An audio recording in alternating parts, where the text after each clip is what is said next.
What's up, guys, and welcome to OneTake. Tonight, we're talking about Upload, the Amazon Prime show.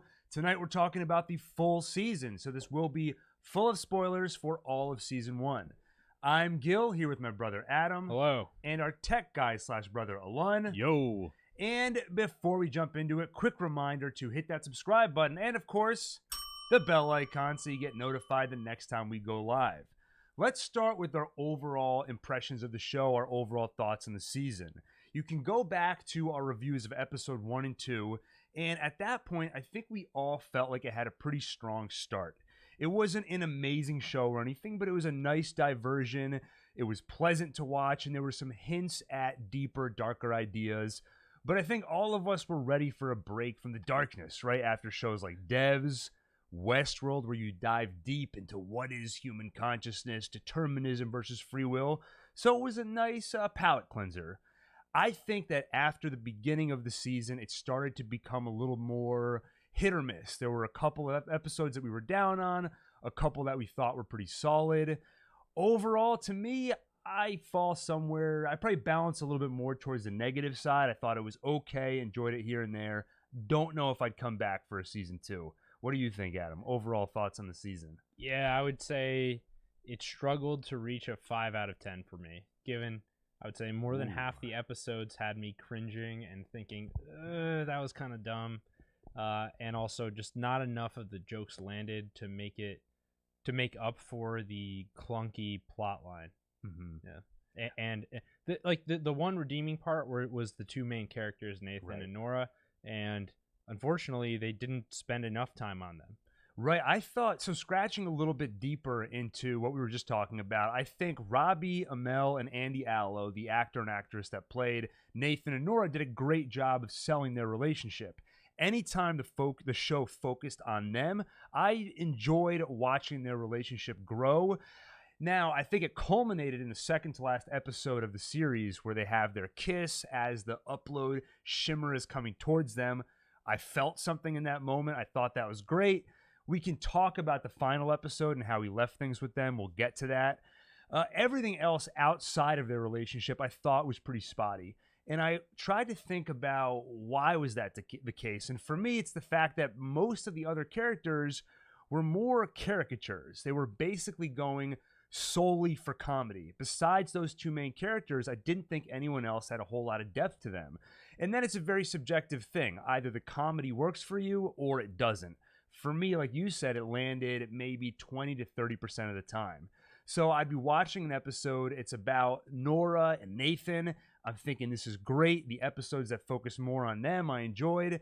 But they would be interrupted by these wacky sitcom plots, like Luke and his angel taking his fingers away and other finger-shaped appendages.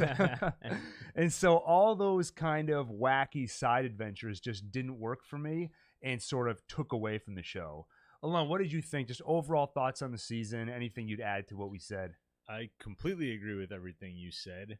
However, it's still there. I feel like there's enough in there that I enjoy just from a purely like turning off my brain and just watching. You know, I could see myself actually watching a season 2, but it wouldn't be a priority. It's like maybe if I'm in bed and like I just want to like maybe I'll just watch an episode, whatever. I'm not gonna like be rushing to like finish the season or anything, but once in a while I could see myself like have pure curiosity of where it's going.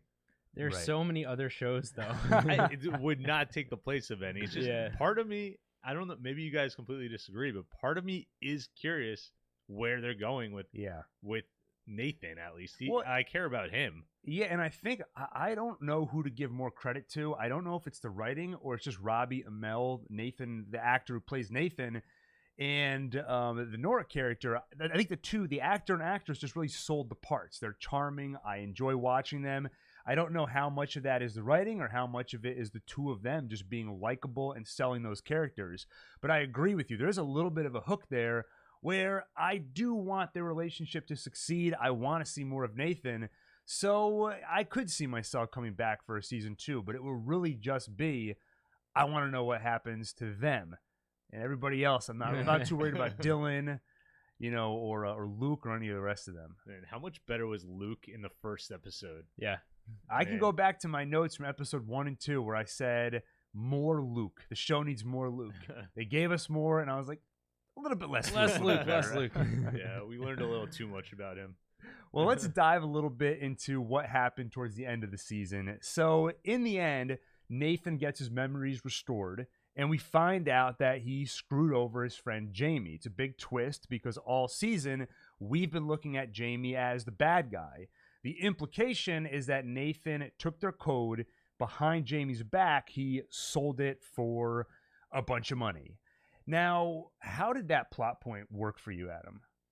Well, it didn't seem in line with who Nathan was in as far as we saw him, right? Mhm. So in the upload world, he actually seems very friendly and good-natured.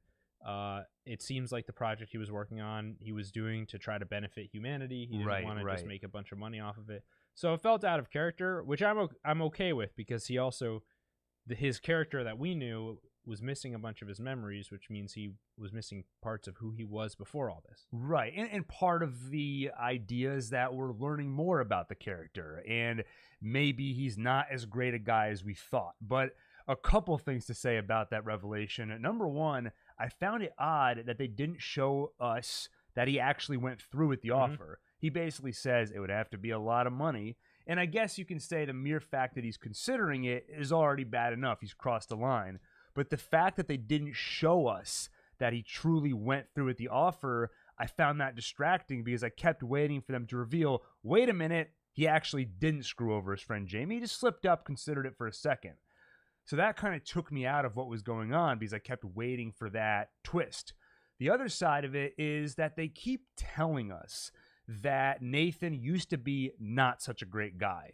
But pretty much the only hints that we got of that side of him is that they keep telling us he's so narcissistic. In the first episode, he checked himself out in the mirror a few times. But other than that, I didn't really see a transformation where he became a better person. It was just, he was a pretty good guy to begin with, checked himself out in the mirror a couple of times, and then didn't really do it again once they fixed that little tuft of hair he had. So if they had given us more hints at the true bad guy that he used to be, I think this twist would have worked a little bit better for me. But because he pretty much to me seemed like a good guy, because they showed us the twist in a sort of awkward way where it was more hinted at than us actually seeing him go through with it, I found it sort of distracting and it didn't entirely work for me. Once he wakes up, he pretends not to remember Nora because he's so ashamed of himself that he wants her not to stick with him. He wants it's that basically get out of here, I don't want you anymore. Yeah. But he really does. And Nora watches the memory, so she sees it turns out Nathan betrayed Jamie memory, and then she doesn't even want to be with Nathan anymore because she's afraid that Nathan might do this to her one day. That was sort of what she said to him. What did you think of her reaction to this revelation? It just didn't seem that realistic. Right. To me, she's not exactly innocent in all this, right? She is invading his privacy in a pretty significant way. She really doesn't have a right to look at that memory to begin with. Yeah. So I just found it sort of frustrating to watch her come to him in such an accusatory way when it's like, hey, that's my memory. Well, the whole nature of the relationships between the angels and their uploads is really messed up. Like right.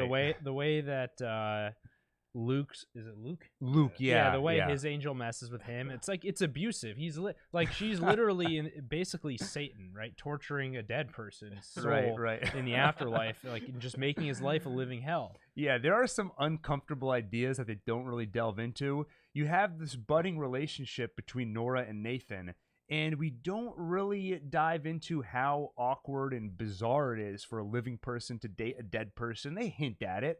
And there is that power dynamic where she can literally spy on him 24/7, and she can delve into his brain and look at memories that he doesn't even remember. Mm-hmm.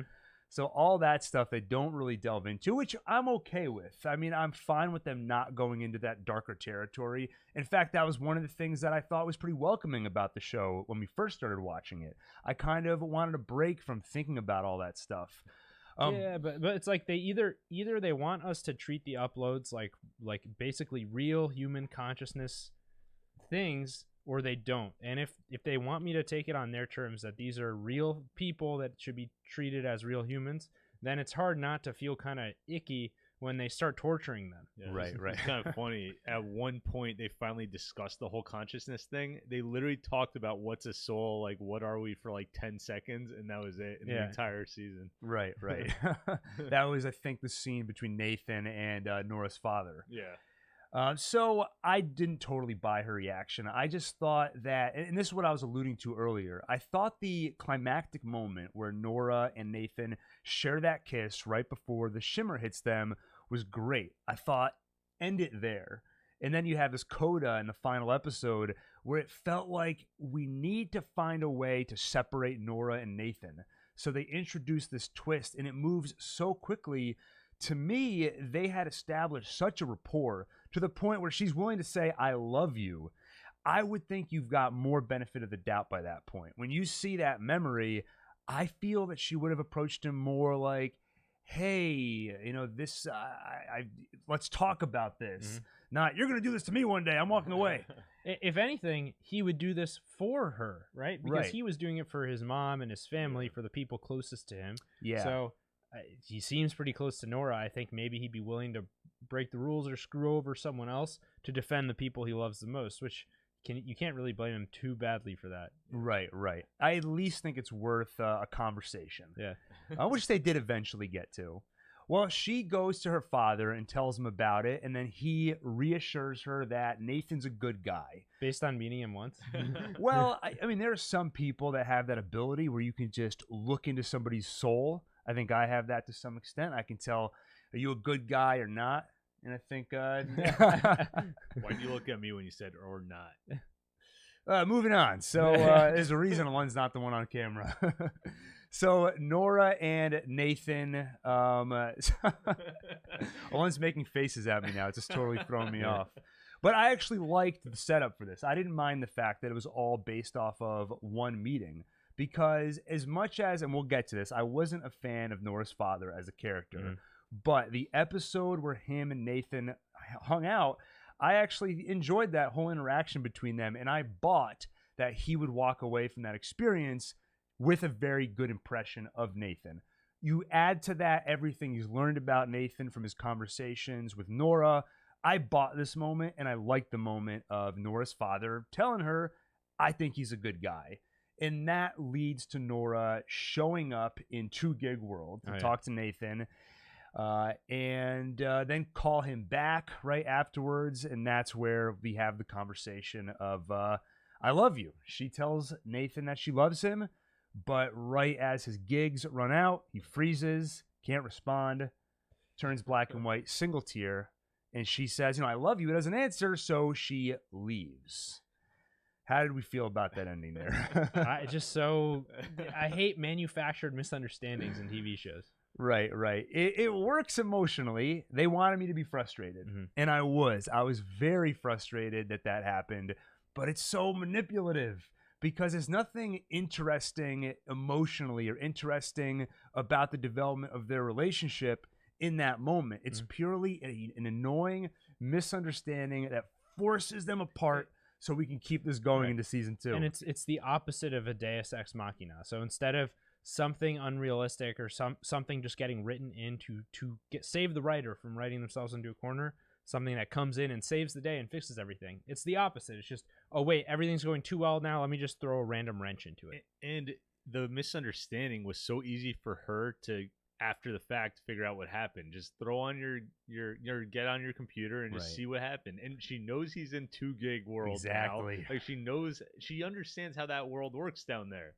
Why didn't she just get on her computer and look up what happened instead of immediately go on a date with that guy? Right, the moment where Nathan is giving one-word replies to everything and barely answering her in this very serious conversation, you would think that she would know enough about 2 Gig World to know he's preserving his memory. Right, like when you're on the phone with someone and your battery's running low, one of the first things you say is, by the way, my battery's running low, so, just as a preface for the whole conversation. Right. And even if he couldn't do that, just the one-word answers and trying to conserve his thoughts should have been kind of obvious to him. She's the one that explained to him how the freezing works. Yeah. Right. Now, just so we're not completely trashing it, I will say it was a pretty striking image. Nathan frozen in black and white with that single tear.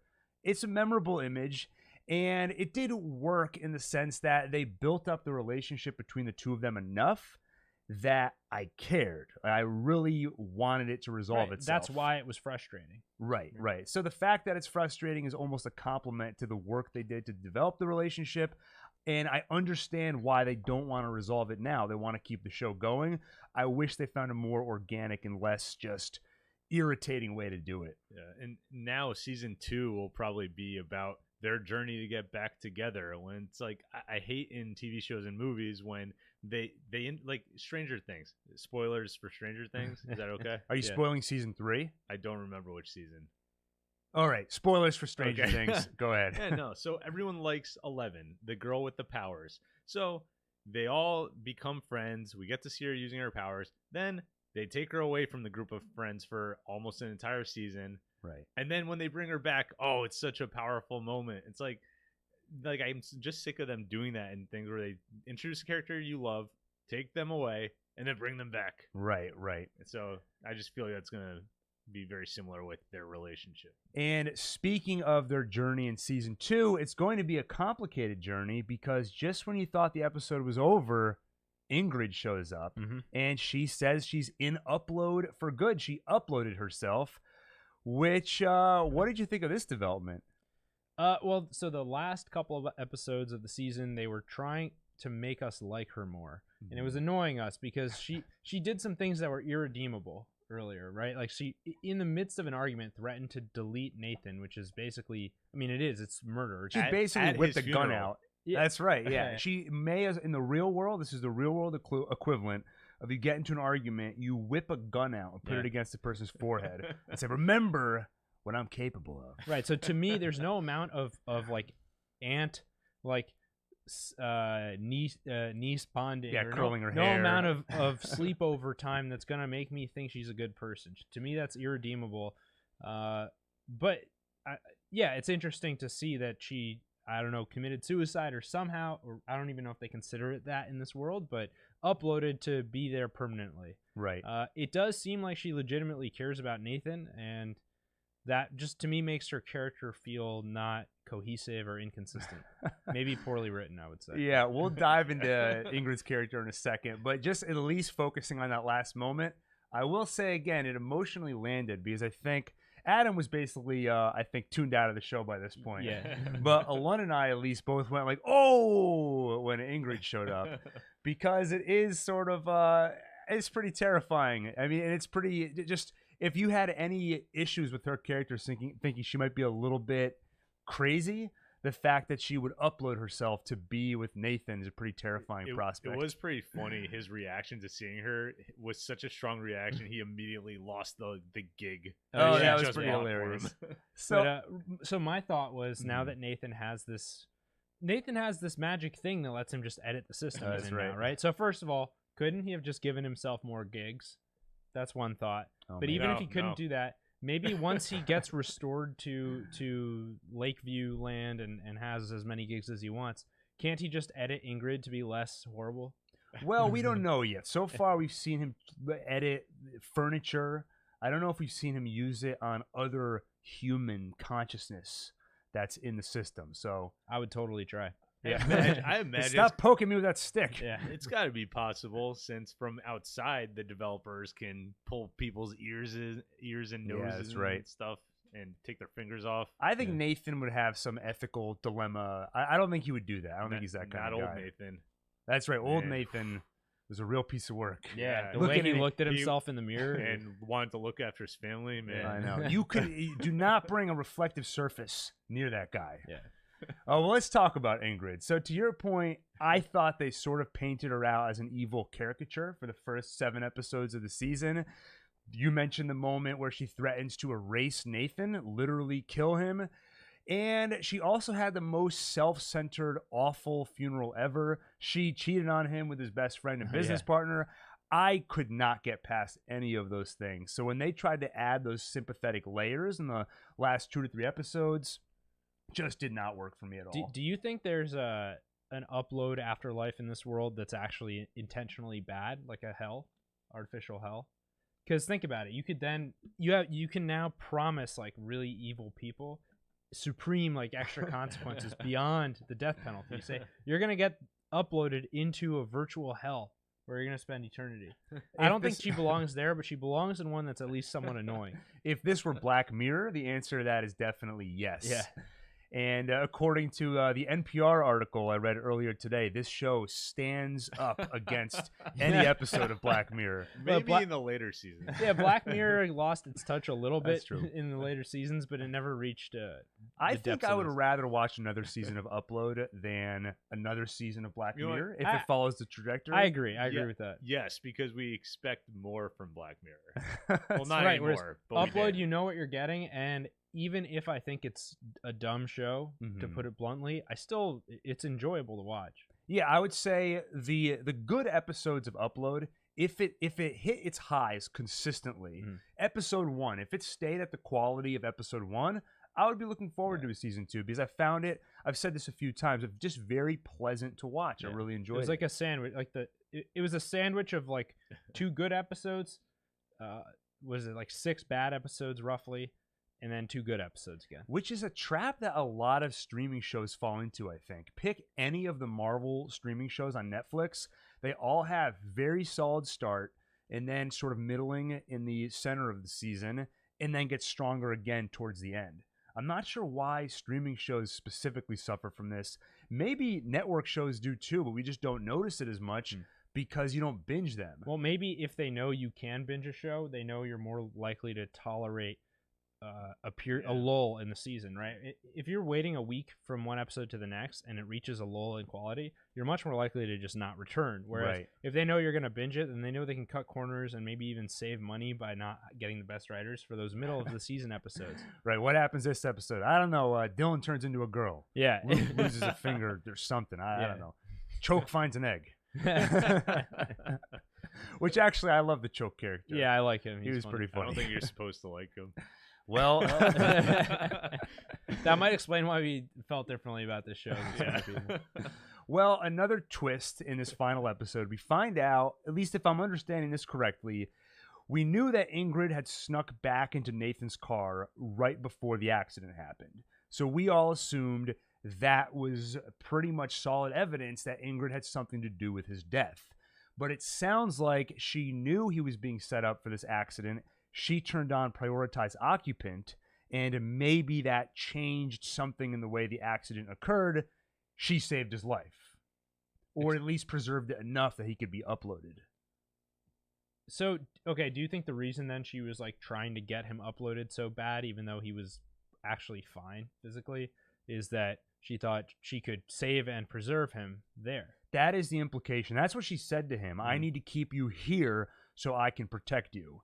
So they are trying to not rewrite the character, but recontextualize what we've seen. Why couldn't she just tell him what was going on? It's one of those, if you know too much, they'll kill you sort of thing. I mean, imagine... If you know that they're going to try to kill you, they're going to kill you. I wish that they had set this up a little bit more. Yeah. The way I wish that they want us to buy that Nathan screwed over Jamie. So I kind of wish they showed us the bad side of Nathan a little bit more. They want us to believe that Ingrid saved Nathan and she actually had good motives behind all this. I wish they gave us hints of that earlier than episode 7 or 8. So it felt more like a cohesive character, like you said, and less of just jumbling different things together and we're supposed to just go along with whatever the character does. I mean, I think that one of the things that could have actually brought the whole season up in quality would have been if they just got rid of the whole exaggerated personas.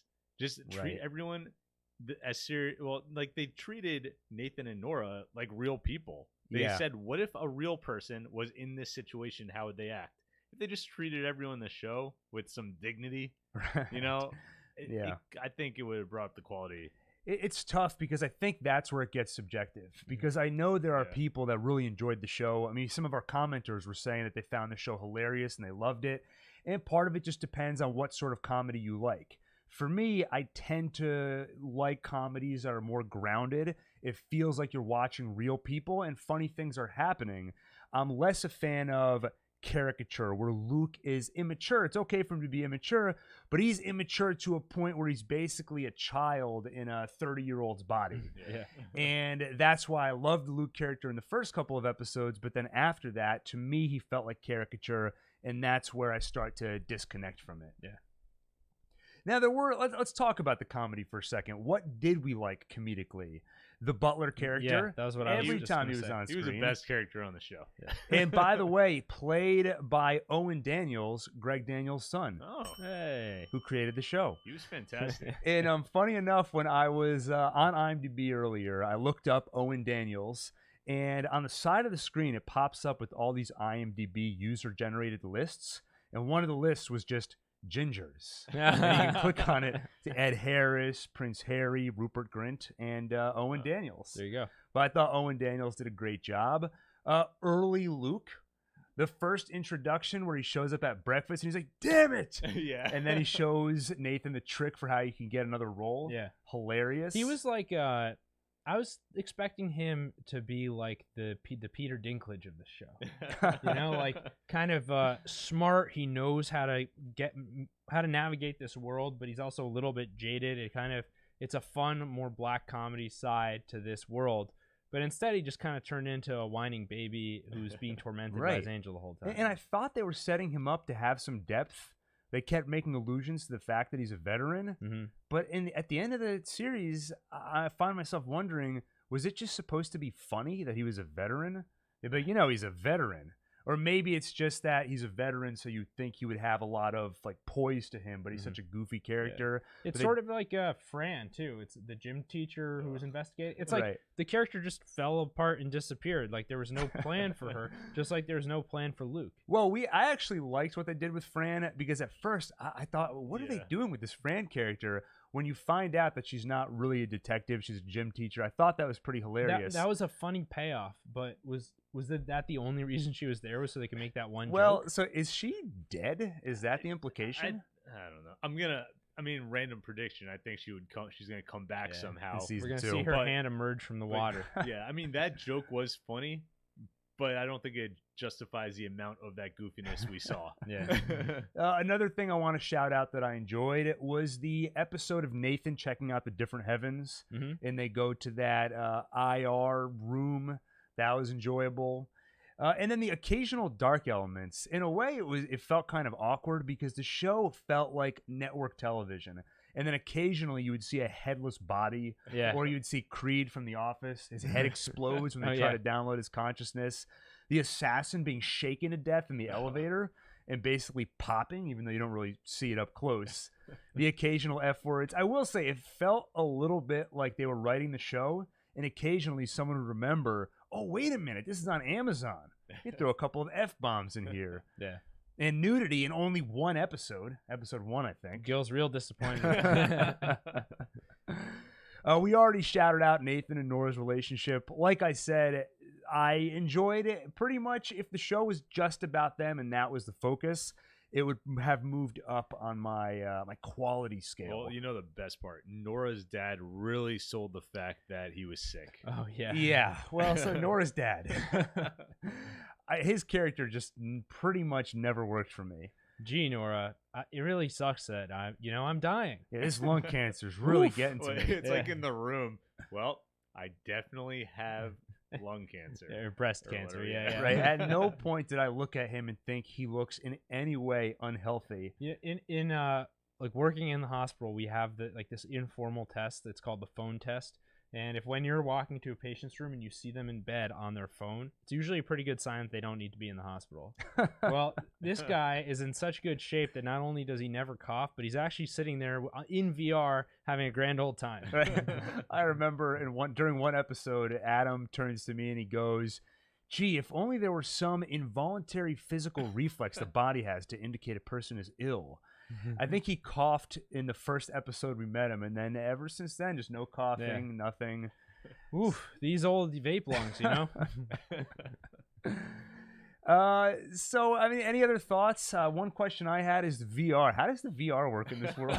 I love how It works however they need it to work. I don't mind too bad that's how it is. I sort of enjoy the fact that you see Nora's father running around, riding a bike, doing all this stuff, and then you cut to him using a joystick. Yeah. And somehow he's achieving all these complex maneuvers Yeah, with and the it's like, joystick. so does he feel any of this? I think he doesn't, right? Right, He right. definitely doesn't, because Nora had to put on those gloves at one point to feel Yeah, Nathan's Right. Which skin. I wanted to call out that moment when we were talking about Nathan and Nora's relationship, just as one example where they were able to achieve some subtle moments that worked well. When Nora put the glove on so she could feel that little toy that Nathan made for her, it was heartwarming. I enjoyed that stuff. And that's where, like Alon was saying, if they kept the show more grounded, if the other characters were like Nora and Nathan rather than caricatures, I think, at least for us, we would have enjoyed the show more. I would say the two things it has going for it most, this show, are that number one is that it's lighthearted. Mm-hmm. That it's lighthearted in a good way most of the time. Right. Number two is that some of the silly moments work, and I think they probably work less for us than the average person. So if you're someone who is prone to liking that, there's a very good chance you will like the show. Sounded a little bit elitist, I thought. You sound like Choke.